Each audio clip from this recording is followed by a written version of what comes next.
स्वस्तिरस्तु नः स्वस्तिर्मानुषेभ्यः ऊर्ध्वं जिगातु भेषजम् शं नो अस्तु द्विपदे शं चतुष्पदे ॐ शान्ति शान्ति शान्तिः ॐ सहस्रशीर्षा पुरुषः सहस्राक्षः सहस्रपाद स भूमिं विश्वतो वृत्वा अत्यतिष्ठत् दशाङ्गुलम्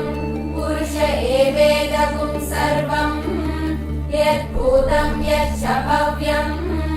उदामृतत्वस्येषानः यदन्नेनातिरोहति एतावानस्य महिमा अतो ज्यायागुश्च पूरुषः पादोऽस्य विश्वा भूतानि त्रिपादस्यामृतं दिवि त्रिपादूर्ध्वौ दैत्पुरुषः पादोऽस्येह भवात् पुनः ततो विश्वं व्यक्रामत् शासनानशने अभि तस्मात् विराट जायत विराजो अधिपूरुषः स जातो अत्यरिच्यत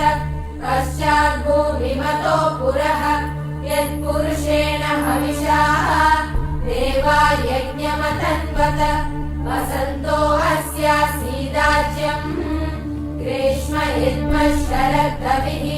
सप्तास्यासन् परिदयः त्रिसप्तः समिदः कृताः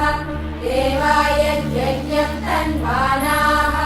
अबध्नन् पुरुषं पशुं तं यज्ञं बर्हिषि प्रोक्षन् पुरुषं जातमग्रतः तेन देवायजन्त साध्या ऋषयश्च ये तस्मात् यज्ञात् सर्वभूतः सम्पृतं पृषदाज्यम् पशुगुस्तागुश्चक्रे वायव्यान् आरण्यान् ग्राम्याश्च ये तस्मात् यज्ञात् सर्वभूतः ऋचः सामानि जग्विरे छन्दागुंसि जग्विरे तस्मात् यजुस्तस्मादजायत तस्मादश्वा अजायन्त एकेचो भयादकः गावो अजग्विरे तस्मात् जाता अजावयः यत्पुरुषं यदतुः कथिता व्यकल्पयन् मुखं किमस्य कौ बाहू काहूरूपाधा उच्येते ब्राह्मणोऽस्य मुखमासीत् बाहूराजन्यः कृतः ऊरू तदस्य यद्वैश्यः पद्व्यागुं शूद्रो अजायत चन्द्रमा मनसो जातः चक्षो सूर्यो अजायत मुखादिन्द्रश्चाग्निश्च प्राणाद् वायुरजायत नाभ्या आसीदन्तरिक्षम् शीर्ष्णोद्यौ समवर्तत पद्भ्यां भूमिर्दिशश्रोत्रात् तथा लोकागुम् अकल्पयन्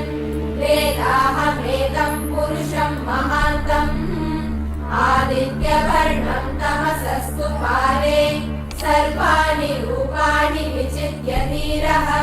नामानि कृत्वा विवदन्यदास्ते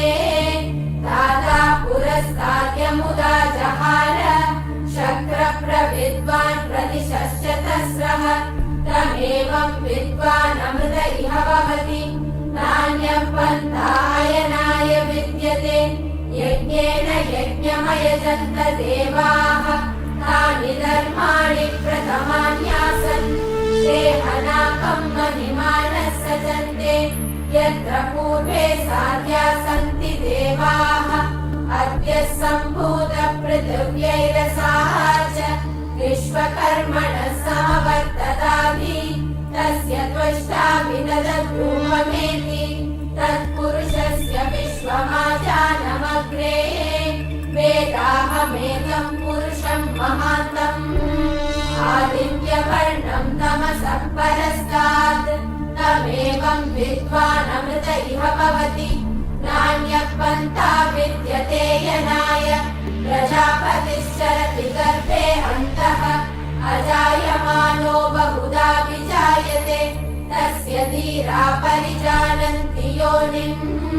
महीषीणां पदमिच्छन्ति वेदसः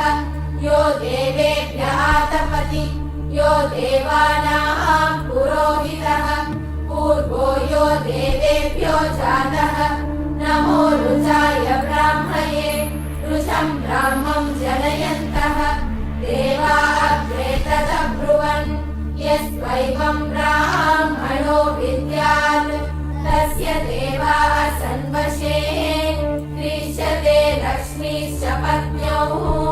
अहोरात्रे पार्श्वे नक्षत्राणि रूपम् अश्विनौ व्याक्तम् इष्टं मनिषाणम् अमुं